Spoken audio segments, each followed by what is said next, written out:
Maka saudara-saudara, mari di masa Prapaskah di tahun ini kita mulai meningkatkan amal kita dalam rangka membantu saudara-saudara kita yang berkekurangan.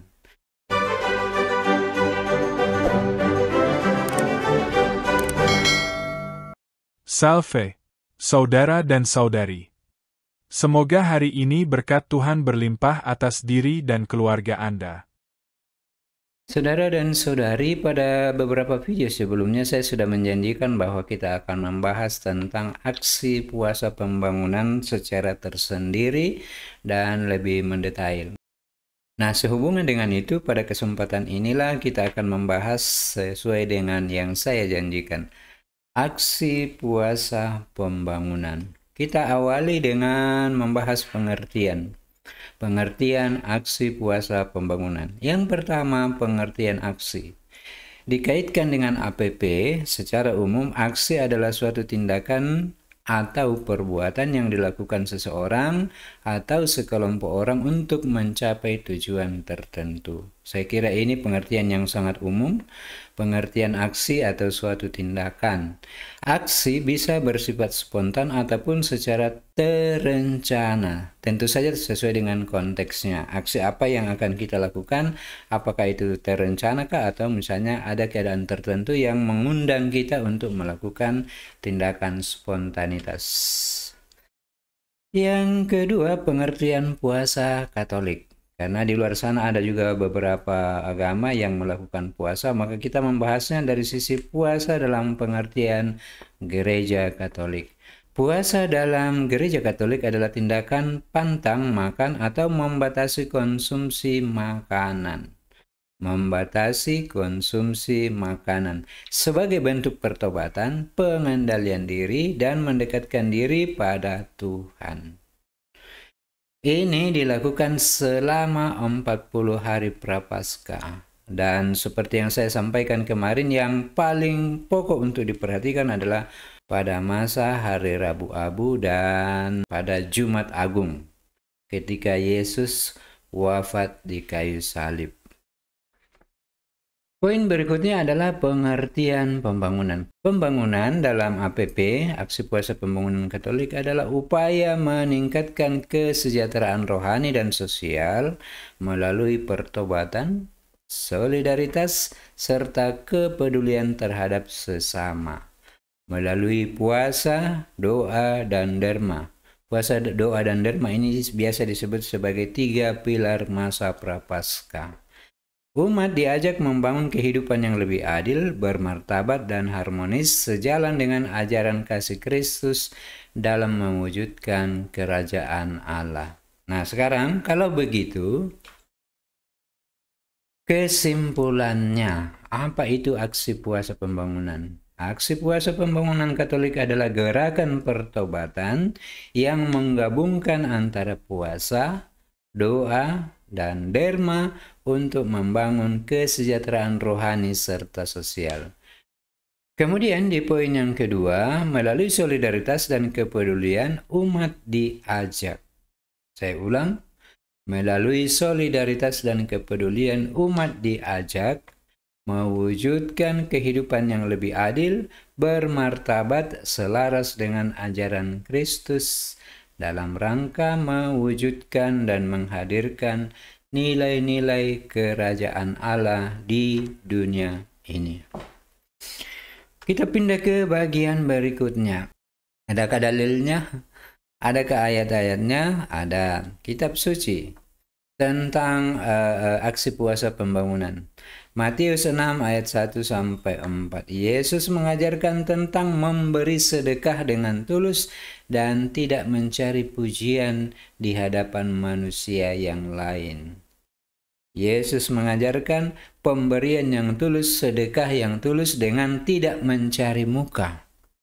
Matius 6 ayat 16-18. Yesus mengajarkan cara berpuasa yang benar, yaitu dengan hati yang tulus dan tidak untuk dipamerkan. Jadi ada dua, berpuasa dengan benar, kemudian bersedekah. Dua-duanya dilakukan dengan rendah hati dan tidak maksudkan untuk dipamerkan. Di dalam kitab Perjanjian Lama, kitab Yesaya 58 ayat 6-7. Puasa sejati adalah tindakan kasih. Jadi sebenarnya ajaran kasih ini sudah ada sejak zaman Perjanjian Lama. Puasa sejati adalah tindakan kasih, membebaskan yang tertindas, memberi makan kepada yang lapar, dan menolong sesama manusia. Ini sangat mirip dengan apa yang diajarkan oleh Yesus, sudah disebutkan di dalam kitab Yesaya ini. Nah, sekarang kita masuk pada poin nomor 2. Kalau tadi itu dari sisi Alkitabnya, kemudian sekarang kita lihat dari sisi Katekismus Gereja Katolik. 1. KGK 1434 Pertobatan dalam Gereja Katolik diwujudkan melalui puasa, doa, dan amal kasih. Jadi 3 serangkai ini selalu sejalan, selalu bersama-sama. Puasa, doa, amal, atau bersedekah kepada orang lain. Begitu juga di dalam 1438. Masa Prapaskah adalah waktu khusus untuk bertobat melalui tindakan puasa, pantang, doa, dan sedekah. Puasa dan pantang itu menjadi satu kesatuan, kemudian doa dan sedekah. 3 serangkai selalu berjalan bersama-sama. Nah, saudara-saudara, kalau tadi di dalam bagian sebelumnya kita membahas tentang dasar biblis, dasar Alkitab, bagaimana aksi puasa pembangunan itu di dalam Alkitab. Di bagian ini kita akan melihat dasar hukum dari aksi puasa pembangunan. Dasar hukum di dalam dokumen Gereja Katolik. Yang pertama, Kitab Hukum Kanonik. KHK Kanon nomor 1249 sampai 1253. Semua umat Katolik wajib melakukan pertobatan melalui puasa dan pantang. Hari wajib puasa dan pantang adalah Rabu Abu dan Jumat Agung. Umat dianjurkan untuk berpuasa dan berpantang lebih luas sebagai bentuk solidaritas dan pertobatan. Jadi pertobatan itu dilakukan dengan cara berpuasa, berpantang, kemudian bersolidaritas atau bersedekah kepada sesama manusia. Dasar hukum yang kedua adalah kompendium ajaran gereja. Tentu saja ajaran gereja Katolik ya. Di dalam ajaran sosial Gereja Katolik dikatakan bahwa Gereja Katolik menekankan keadilan sosial, kasih kepada kaum miskin, dan tanggung jawab sosial terhadap sesama umat beriman. APP mendorong umat untuk berbagi rezeki, membantu mereka yang membutuhkan sesuai dengan ajaran kasih sosial gereja. Jadi saudara-saudara, tentu saja aksi puasa pembangunan ini tidak muncul begitu saja, tetapi ada aturan-aturan, ada ajaran-ajaran yang mendasari sehingga muncullah apa yang kita sebut sebagai aksi puasa pembangunan. Tujuannya, 1. Pertobatan. Menjalani puasa dan pantang untuk semakin dekat dengan Tuhan. Dengan mengurangi makan dan minum, kita menjalani suatu masa selama 40 hari untuk semakin mendekatkan diri kita kepada Sang Pencipta atau Tuhan kita. Yang kedua, solidaritas sosial. Dana hasil puasa dan pantang digunakan untuk membantu masyarakat miskin dan proyek-proyek sosial, pembangunan sosial yang lain. Yang ketiga, pendidikan imam. Nah, selama masa Prapaskah itu biasanya ada pendalaman APP, pendalaman aksi puasa pembangunan. Ada materi-materi yang dibahas di dalam kerukunan atau komunitas-komunitas basis di dalam gereja dalam rangka semakin mendekatkan diri dengan Tuhan dan juga dalam rangka meningkatkan partisipasi kita di dalam membantu sesama kita yang berkekurangan. Pembangunan dan masyarakat. Dana APP digunakan untuk pengembangan pastoral, pendidikan, dan proyek sosial ekonomi di keuskupan dan paroki. Jadi saudara-saudara, mari kita meningkatkan partisipasi kita di dalam aksi puasa pembangunan. Kemudian kita masuk pada poin berikutnya. Bagaimana cara melaksanakan aksi puasa pembangunan ini?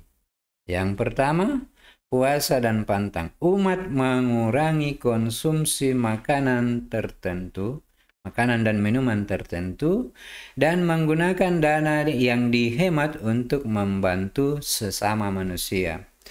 Contoh yang paling mudah sebenarnya begini. Kalau satu hari misalnya kita 3 kali makan kenyang, maka di masa puasa ini kita cukup 1 kali makan kenyang. Jadi cara pelaksanaannya seperti ini. Untuk mudahnya, misalnya dalam satu hari kita 3 kali makan sehari. Setiap kali kita makan kenyang dalam masa biasa, setiap kali kita makan kenyang itu kita nilai dengan harga 20.000. Maka di dalam satu hari kita bisa makan sampai 60.000 rupiah. Nah, di masa puasa ini kita dianjurkan untuk berpuasa dan berpantang.